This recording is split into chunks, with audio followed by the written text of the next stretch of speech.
Shooting করতে গিয়ে তালসারিতে রাহুল অরুণোদয় বন্দ্যোপাধ্যায়ের সমুদ্রে তলিয়ে গিয়ে মৃত্যুর ঘটনায় তৈরি হয়েছে ধোঁয়াশা। সিরিয়ালের প্রযোজক সংস্থার বিরুদ্ধে এফআইআর এবং নিরপেক্ষ তদন্তের দাবিতে শুক্রবার রাতে আর্টিস্ট ফোরাম জরুরি বৈঠকে বসেছিল। সেই বৈঠকে হাজির ছিলেন অভিনেতা প্রসেনজিৎ চট্টোপাধ্যায়, শান্তিলাল মুখোপাধ্যায় সহ অনেকে। সেখানেই মর্মান্তিক পরিণতিতে আইনি পদক্ষেপের সিদ্ধান্ত নেওয়া হয়।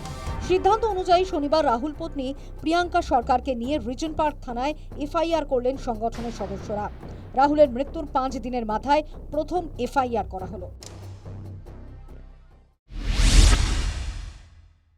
গতকাল রাত্রে আমরা আপনাদের জানিয়েছিলাম কি কারণে আমরা কি করতে চলেছি, আপনারা সবাই জানেন। তো সেই মতো আজকে আমরা আমাদের অভিযোগ নিয়ে এখানে থানায় এসেছিলাম এবং আমরা এফআইআর লঞ্চ করেছি। অংশ এমন নয় যে রাহুল আমার খুব খুব কাছের মানুষ ছিল, রোজ সকাল বিকেল আমাদের কথা হতো না। রাহুল আমার সাথে 2টো ছবিতে কাজ করেছে। রাহুল একটা সময় খুব ভালো বন্ধু ছিল। তারপর যেমন হয় সব সময় তো রোজকার কাজ না থাকলে যোগাযোগও হয় না, সেটার জন্য নয়। কিন্তু আমার ইন্ডাস্ট্রির একজন, এবং এইভাবে এই যাওয়াটা কোনো মতে মেনে নেওয়া যায় না, কোনো মানুষের এইভাবে মেনে নেওয়া যায় না। এবং সে কাজ করতে করতে এইভাবে গেছে। আমাদের সমস্ত কিছুর একটা নিয়ম আছে, কর্মপদ্ধতি আছে। প্রযোজনা সংস্থা সেই কর্মপদ্ধতি না মেনে, পারমিশন না মেনে করেছে।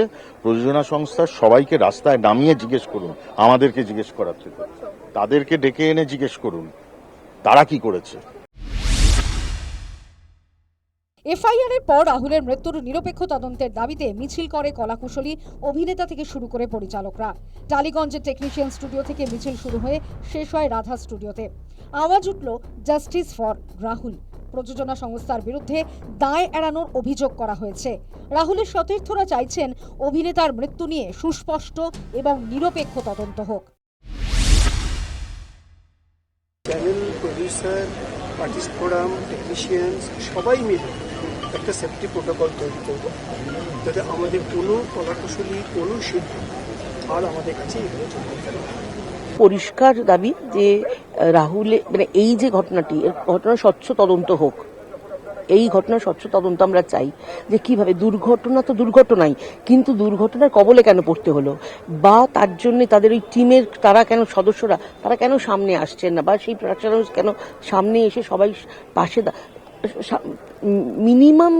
মিনিমাম রাহুলের পরিবারের পাশে তো দাঁড়ানো উচিত ছিল। আমরা সবাই জানতে চাইছি রাহুলের সাথে কি হয়েছে, তার একটা স্বচ্ছ তদন্ত চাইছি। আমাদের প্রত্যেকের জানা দরকার, সবাই এই ইন্ডাস্ট্রি পার্ট, এটা না জানলে তো হবে না। আর এত পরস্পর বিরোধী কথাবার্তা এসছে, ভীষণ সন্দেহের বাতাবরণ তৈরি হয়েছে। পুরোটা জানতে চাই। এই দেখুন, এখন না, এক্ষুনি না, আজ এই কথা বলার অবকাশ নেই। এটা আমাদের পার্ট, আমাদেরও একটা মানে সবার শুধু অভিনেতার নয়, সবার টেকনিশিয়ানদেরও একটা তো দরকার, সেটা আজকে কথা বলার সেটা সময় নয়। আমরা সেদিন অনেক কথা আপনার সঙ্গে পরে অবশ্যই বলবো। জাস্টিস চাইবো, অফকোর্স এটা জিজ্ঞেস করার মতো কোনো প্রশ্নই নয়। জাস্টিসের জন্য আমরা হাঁটছি, কারণ সবাই চাইবো যেটা হয়েছে তার ঠিকঠাক তদন্ত হোক, সবটা বেরোক। রাহুলের মৃত্যু নিয়ে চাঞ্চল্যকর অভিযোগ করেন অভিনেত্রী পাপিয়া অধিকারী। নিশানা করেন প্রযোজক সংস্থাকে। শুটিংয়ের সময় নুলিয়াদের সরিয়ে দেওয়া হয়েছিল বলে অভিযোগ করেন তিনি। তদন্তের প্রয়োজনে ওড়িশা পুলিশের সাহায্য নেওয়া হবে বলে জানিয়েছেন। আর্টিস্ট ফোরামের পর এফআইআর করতে রাহুল পত্নীকে সঙ্গে করে তালসারি গেলেন প্রসেনজিৎ চট্টোপাধ্যায়। আর্টিস্টদের কুকুর বেড়ালের মতো দেখা বন্ধ হোক। আর্টিস্টদের মিনিমাল সিকিউরিটি দেওয়াটা এনশিওর করুক। আর্টিস্টরা যেখানে যেখানে যাবে, অন্য রাজ্যে যদি যায় তাহলে পারমিশন নিতে হবে। আমরা তো চোরের মতো কোথাও গিয়ে চোরের মতো পালিয়ে আসতে পারি না। আমাদের পারমিশন মতো যখন আমরা বেড়াতে যাই ইটস ওকে, কিন্তু আমরা তো কাজ করতে যাচ্ছি সমুদ্রে কিংবা পাহাড়ের খাদে। আমাদের এই নুলিয়া বলছে যে আমাদেরকে ওই ড্রোন শট হচ্ছিল বলে আমাদেরকে দূরে থাকতে বলা হয়েছিল।